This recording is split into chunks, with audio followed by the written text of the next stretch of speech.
Okay, so on to chapter 9. But before we start, here's the phrase of the day. Ti anima soi, everybody. Ti anima soi. Literally means, what is the name to you? Or what the name to you? In other words, what is your name? That's how they ask your name, and that's in the singular you. So Emily says to the person next to her, Ti anima soi, he would respond, Lamarcus, of course. Lamarcus. Okay, see, we're getting further and further towards being able to have conversations with each other in Greek, right? Before the end, we're going to be those people on campus that are speaking Greek to each other all the time. All right, chapter 9. Chapter 9 is about adjectives. We know what adjectives are. We reviewed them earlier this semester. What's an adjective, Aragon? It's a descriptive word, and it describes what kind of word in particular? A noun, or a pronoun, or some other substantive thing. So they actually come in 3 varieties. Attributive, predicate, and substantive. An attributive noun is probably the most, an attributive adjective is probably the most classic kind of adjective. It simply adds a description of some substantive. So when we say the good food, where's our attributive adjective? Good. It's just describing what kind of food it is. It attributes a quality to it. How is that different from a predicate adjective? Predicate comes after the word and after some stative verb usually. So we would say, the toaster strudel is delicious. Okay, this is our predicate adjective. How is that different from an attributive adjective? Well, it's part of a predicate, right? What is a predicate?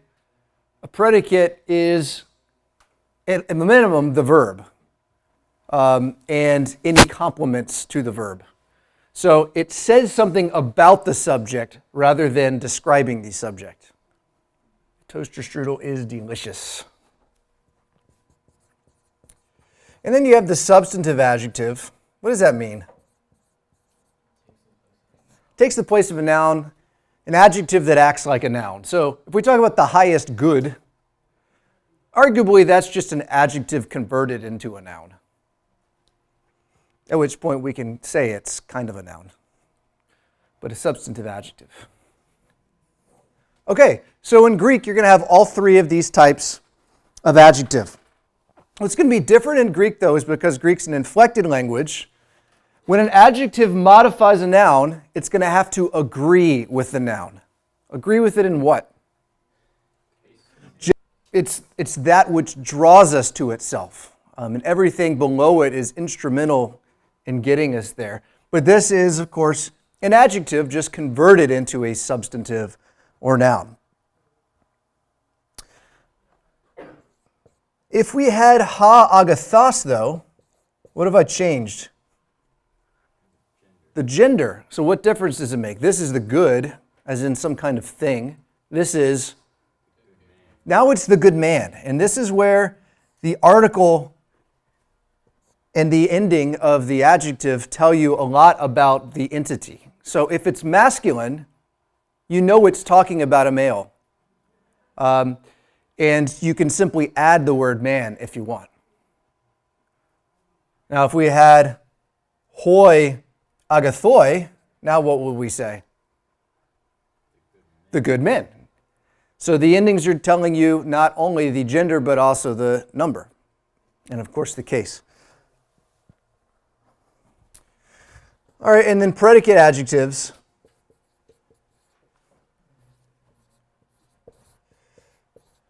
Agathos.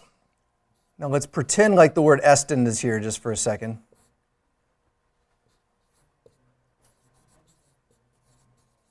Agathos ha anthropos. Sometimes the estin is omitted. And when it's omitted, just pretend like it's there, like we've done here. But now what does this say? good the man. Now if we pretend the est is there, we would say the man is good. Now we have a predicate adjective. It still has to agree with the noun in gender, case, and number. But if we have a verb, or at least have a verb implied, now this is a predicate adjective. Okay? So what you're going to see is that these adjectives will inflect in masculine, feminine, and neuter in the nominative, genitive, dative, and accusative cases, singular and plural. Why? Because adjectives have to agree with the nouns they modify in gender, case, and number. Say that. They have to agree in gender, case, and number. Okay. So this is why we're only spending one day on this. It's easy. What declension pattern is this going to follow? It's going to be 2-1-2. Masculine, feminine, and neuter. Os, u, o, on, oi, on, ois, us. See, you already knew that. That's if we're modifying something that's masculine. What would it be in the feminine? Agathe, ace, a, ain, I, own, ice, us. We would use that if we're modifying or talking about something that's feminine. And then if it's neuter, aga, thon. On, u, o, on, a, own, ois, ah. That's it. So you already knew that. So the trick now is just paying attention to these genders, because that will help tell you what the adjective is modifying, particularly if the adjective isn't standing right next to the noun it's modifying.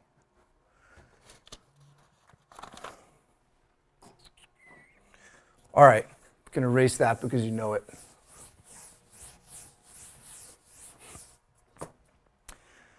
So how do we know if an adjective is attributive or if it's substantival or if it's predicate in Greek? It has to do with the position of the article. So I'm going to introduce two words to you now about the article. Articular and anarthrous.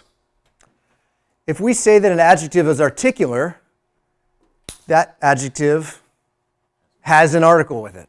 If we say that an adjective is anarthrous, there is no article. It lacks the article.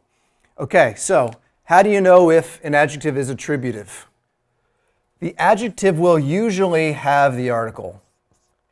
Agathos, anthropos means the good man. If you have simply agathos, as we saw, how do we know it's substantival? Because there's nothing there for it to modify. What's going to be different between the attributive and predicate is which word is articular.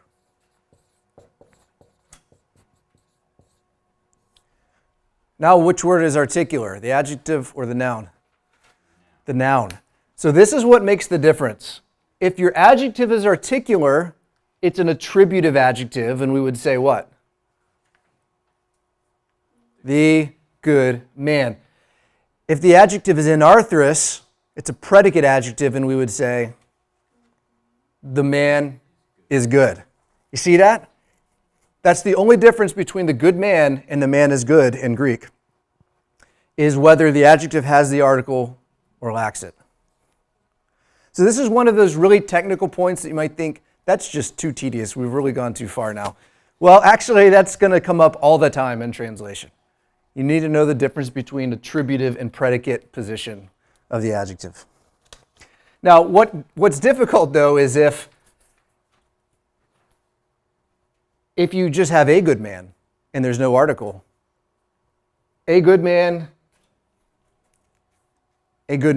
how do you know? Only context can tell you the difference between attributive and predicate if you have simply a man as opposed to the man. All right. So this whole bit with the article, you're going to see this also with prepositional phrases.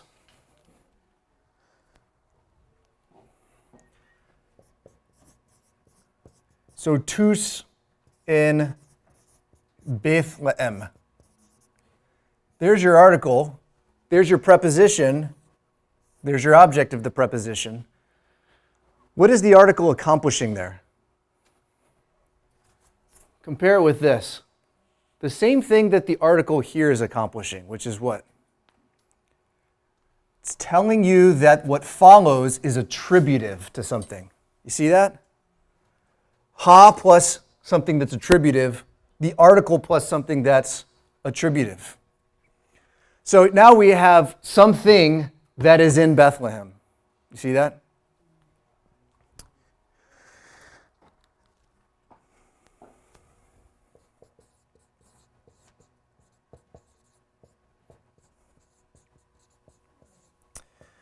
So here, again, article plus a prepositional phrase. What is it accomplishing? The article is just telling you that what follows is attributive to the noun. So to the whatever that is in the house, or that are in the house. All right, does that make sense? So don't let those articles before prepositional phrases confuse you. It's just making it attributive, as the article makes an adjective attributive. Questions? Can you explain how to tell if it's substantival again? Substantival? It's substantival if it doesn't have a noun to modify.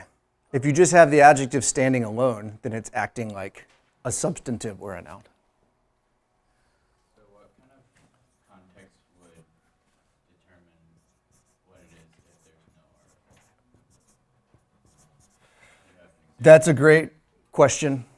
Yeah, so if there's no article, again, how do we know the difference between agathos as attributive here and agathos as predicate? Well, estin is usually going to be omitted when it's predicate. But what if this sentence actually has a verb coming up? Graphe. That tells you that this has got to be attributive, right? It's going to be a good man writes. Because it can't be good is man writes. Now you have two verbs. So that's one thing, is look for a verb. If there's a verb, then it's probably attributive. If there's no verb, it's probably predicate, and you can supply estin. Yeah, good question. All right, so most adjectives are going to be 2-1-2 type, and that's how you've learned it in your vocab list. Agathos, agathea, agathon. And that's how you should learn it. Sometimes, though, you have what are called 2-2 adjectives. Like just when you thought it's easy. 2-2 is when you have a form that stands in for both the masculine and the feminine. So what we might call gender ambiguous adjectives. Ionios for the masculine or feminine, even though it looks masculine. You never know. Don't offend it. It could be feminine. Okay? It's like Chris from the, Pat from the old Saturday Night Live skits. Okay. One little thing that's also introduced in this chapter, just sort of randomly.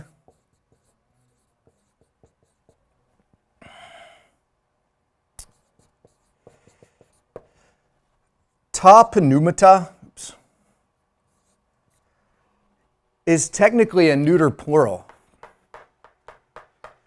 But estin is what? Third person singular. A me, a estin, espen, esta, asin. Do it. A me, a estin, espen, esta, asin. So why use a singular verb when we have a plural subject? Because that's just the way they liked it. Okay? If it's a neuter, neuter nouns as subjects commonly take a singular verb. And probably because they were just thinking of the neuter kind of collectively. It's a collective subject. Okay.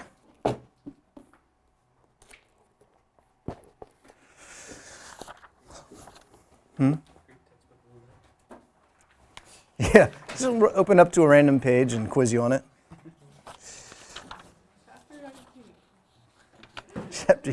Chapter 36. Rachel, tell us everything. All right, Page 70.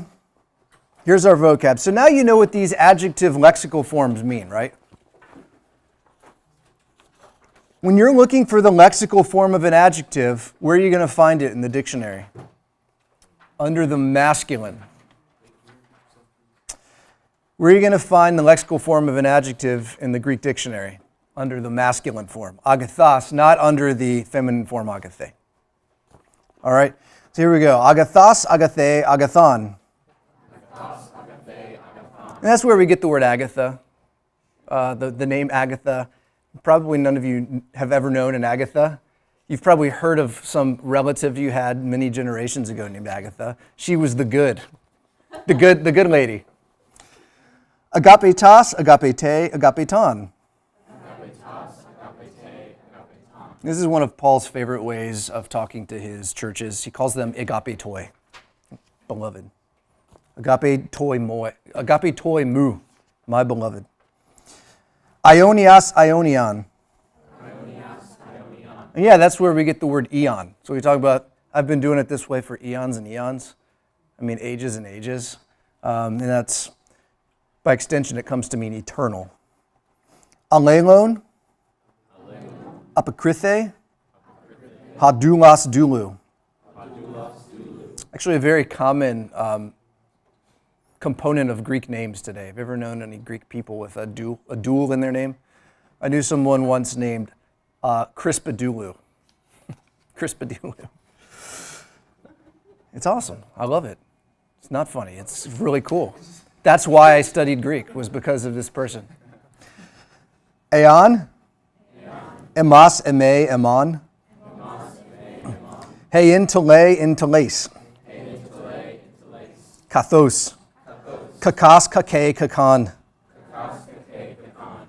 All right, not to bring this down to too vulgar a level, but this is where, if you remember when you were a kid and you weren't allowed to say kaka, this actually, it's a word that has to do with filth or defecation, but apparently this is an ancient root, the kaka. In Indo-European, that kaka was also negative, and it seems to have carried through all the way to today.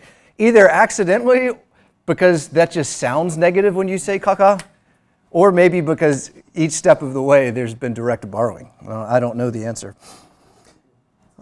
Necros, necra, necron. So what's necromancy? Yeah, raising the dead.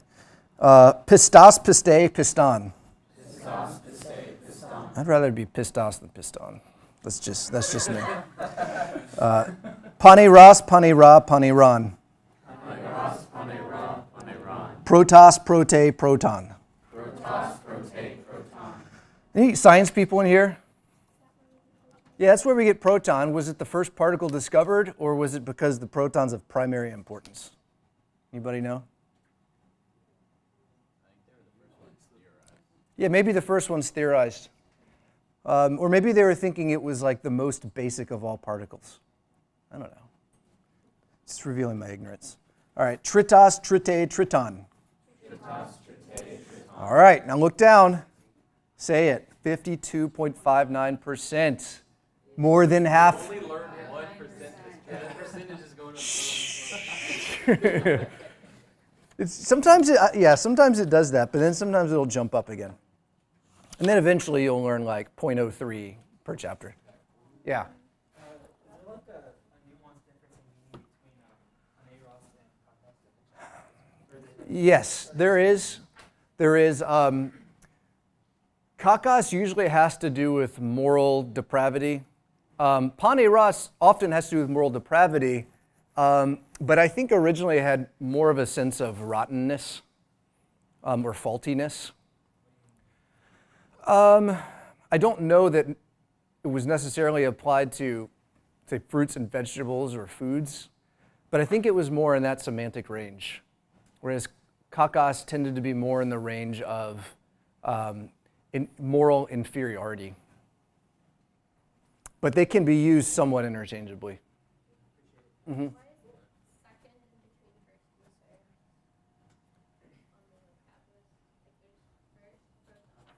Oh. Well, you want to know what second is? It's deuteros. Deuteros is second. So why is Deuteronomy called Deuteronomy? It's the second law. Why is it the second one? Well, because there's already been a first law, right? You find it in Leviticus and Numbers. Well, Exodus, Leviticus, and Numbers. And then you get a second law in Deuteronomy. What's the occasion for Deuteronomy?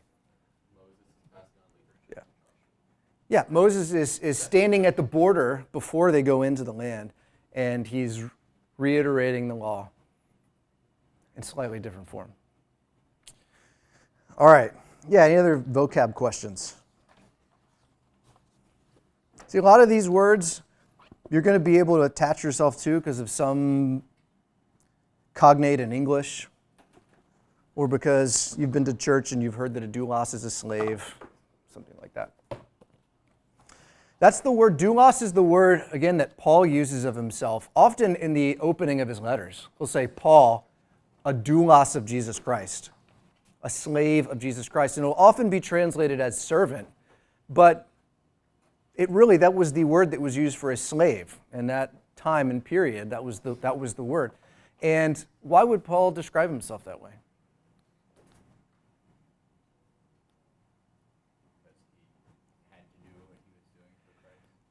Because we have no free will, because God just makes us do it. And well, no, maybe not that. Yeah? Because we're no longer slaves to fear when we follow Jesus. So he took away that slavery from fear. Yeah. That is, you're a slave for Christ now. Right. It's actually a pretty rich metaphor and works on a number of levels. In the Old Testament, the Israelites were led out of slavery in Egypt by a mighty hand and an outstretched arm. So you have this idea that Israel becomes slaves of Yahweh. But of course, a slavery that is not oppressive, right? You become slave of a good master. So it could be that Paul is trying to echo that language of being a slave to Yahweh. But as Josh says, you also have this idea in Paul that we were once enslaved to sin, not slave necessarily to human masters. We were slaves to sin, and Christ liberates us from that slavery. And now we become slaves of Christ, and in becoming slaves of Christ, we become slaves of righteousness. So it's a transference from one master, a bad one, to a good one. In this case, indicating the kind of morality that you're a slave to. Awesome. So next time somebody starts talking about slave language in the New Testament, just say, actually, the original Greek is doulos. And it just don't do it from the pulpit. Don't be one of those. Yeah, one of those guys. Yeah, Philip. Okay, so is there much of a difference between like the understanding of a slave and servant? You use the same word to describe both. Not really, but there were definitely levels of humaneness with which slaves can be treated. So if you were a common household slave, you were considered a possession of the master, and they had full rights over you, verbally and physically, even the power of life and death. So depending on if you had a humane master or not, it could be better or worse. There were also slaves that were well-educated, who were literate, who could even be used by their masters as a sort of fountain of knowledge. It was said at times that there were masters who would have educated slaves sit beside them at banquets so that the slave could whisper lines of Homer in his ear, and he could then recite them and impress everybody. And so when you have slaves like that, they could also hold high public offices on occasion. But then you had at the far end, extreme end of negative slavery would be if you were condemned to row one of the galleys, one of the warships, which is basically a death sentence, or condemned to the mines, basically a death sentence. So it just ranged widely. But so no, there's not really a difference between servant and slave.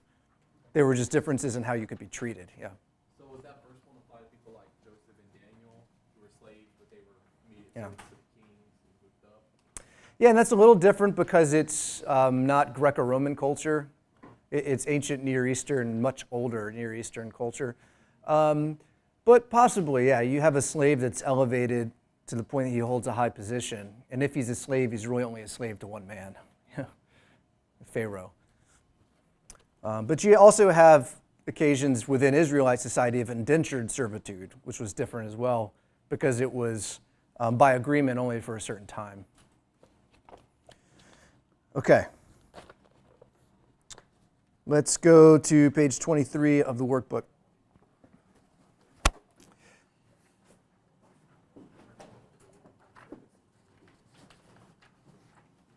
Parsing agathon. Start with Peter.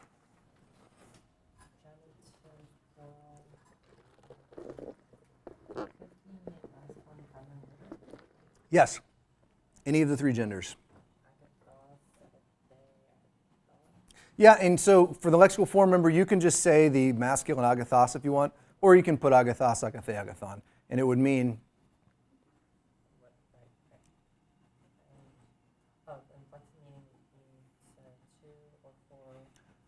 Well, we've got the genitive. What's our key word for the genitive? Of, yeah, of good. And we don't know what it's modifying, but it's plural. It could be of good men, could be of good women. Yes.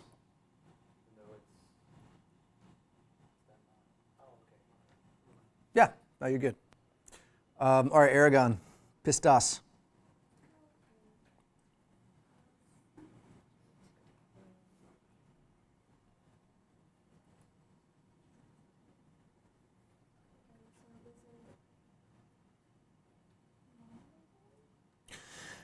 No, because it's an alpha, not an omicron. It's, yeah, accusative. Accusative, plural,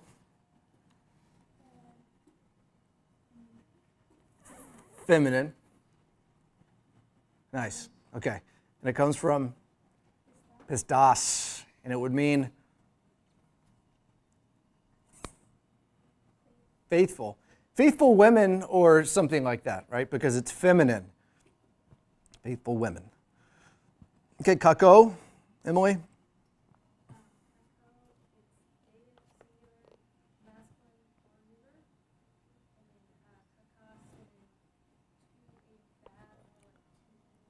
To a bad or evil man or thing. Because it could be masculine or neuter, right? Let's go down to the warm-up. Well, Marcus, will you read alpha in Greek? Yes. Pistos doulos. Pistos doulos. So, first question. Is pistos attributive, predicate, or substantival? Yeah, for anybody. You can rule out substantival because there is a noun that it's modifying. Why is it attributive and not predicate? It's articular. So it means, well, Marcus?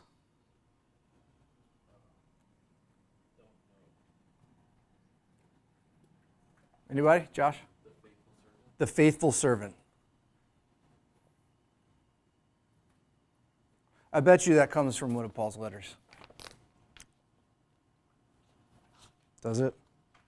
Did you say a faithful servant? Nope. Context? No. I was saying it's not from Paul. It's from Matthew 24:45.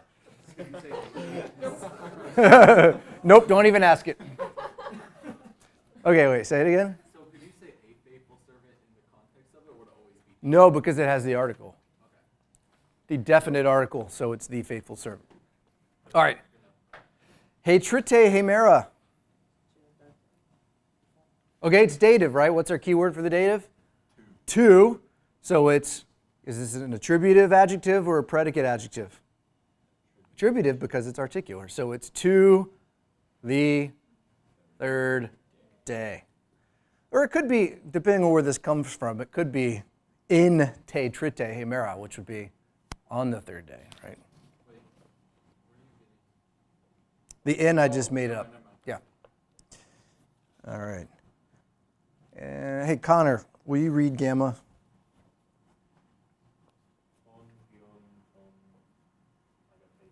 Okay. Abby, where's your adjective? Gapitan. Is it attributive, predicate, or substantival? Attributive. How'd you know? It's articular. The noun's articular too. That's okay. As long as the adjective's articular, you know it's attributive. So what does it mean? The beloved son. So this could be confusing because it looks like it says the son, the beloved, right? You don't have to do that. As long as you know that the agapeton's attributive, just make it attributive in English, which would be the beloved son. Could you say the son is? No, because then that would be a predicate adjective. And it can't be a predicate because predicate adjectives have to be an arthrous, right?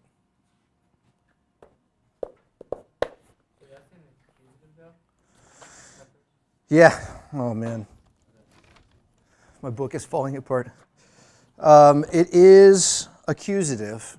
So it would be, if this were a sentence, that'd be a direct object, probably. All right. Let's see if we can do a translation on 24. And Devon, can you read it in Greek? You know what? Yeah, just read it in Greek and then we won't do it because I think we need to shift and talk about the exam. I don't know. Go ahead.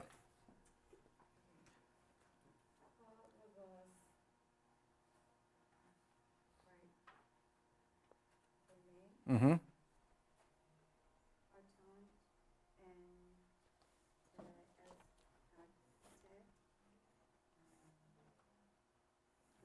Okay, good. So remember how to chunk your sentence? Find your prepositional phrases, close them off in parentheses, and now you've got a very manageable sentence, right?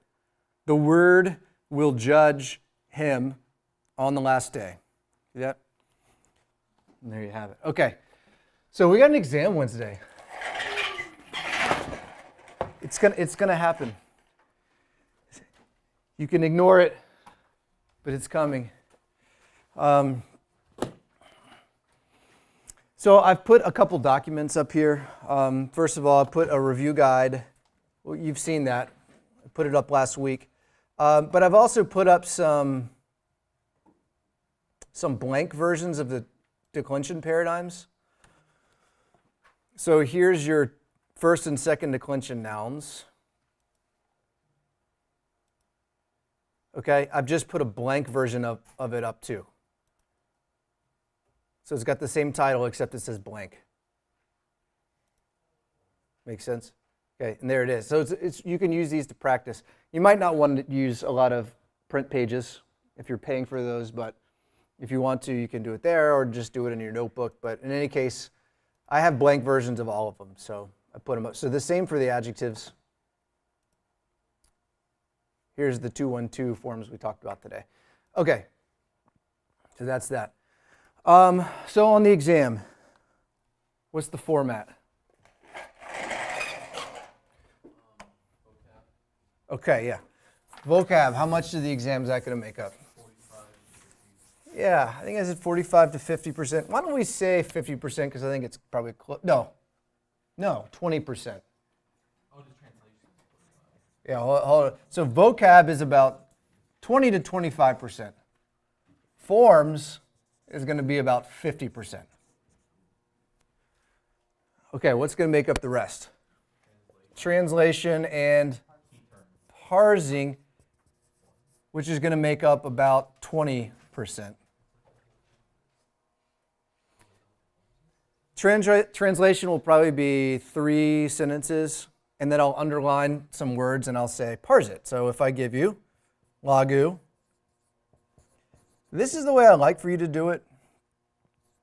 If you don't do it in this order, that's fine as long as everything's there, but I've always taught it this way: declension, gender, case, number, lexical form. Dumb guys cry near ladies, right? Dumb guys cry near ladies. And that's just different from the order that Mounts puts it in the workbook. But so that would be what declension? Second, masculine, genitive, singular. So somebody's ready for this exam. Estin. What do we need if we want to parse a verb? For now, I think it's okay if you say present tense and then the person and number. So tense and person and number and lexical form. Third person, singular from a me. Yeah, that'll be good enough. All right, so how much percent do we have left? 75. That's 95. So why don't we do that? 20 to 25% there, and 10 to 15, or 5 to 10% will be terms, key terms matching. Okay? So if you master the memorization stuff, vocab and forms is nothing but memorization. And it's the kind of thing you can't, there's no shortcut to it. You just have to practice, practice, practice. And it can be a little tedious, but eventually it's fun because you know it so well. You're just proud of yourself. You just move through it. You want to do it until you get to that point. If you do that, you've got 70 to 75% already. And then if you just get something right on the other stuff, you get a B, right? And if you do well on the other stuff, you get an A. So, any questions? What flavor is this again? It's a Vietnamese. That's a flavor? Like, it's called Vietnamese latte because like the way that they make it is it's condensed milk. Uh-huh. So it's got some calories in it.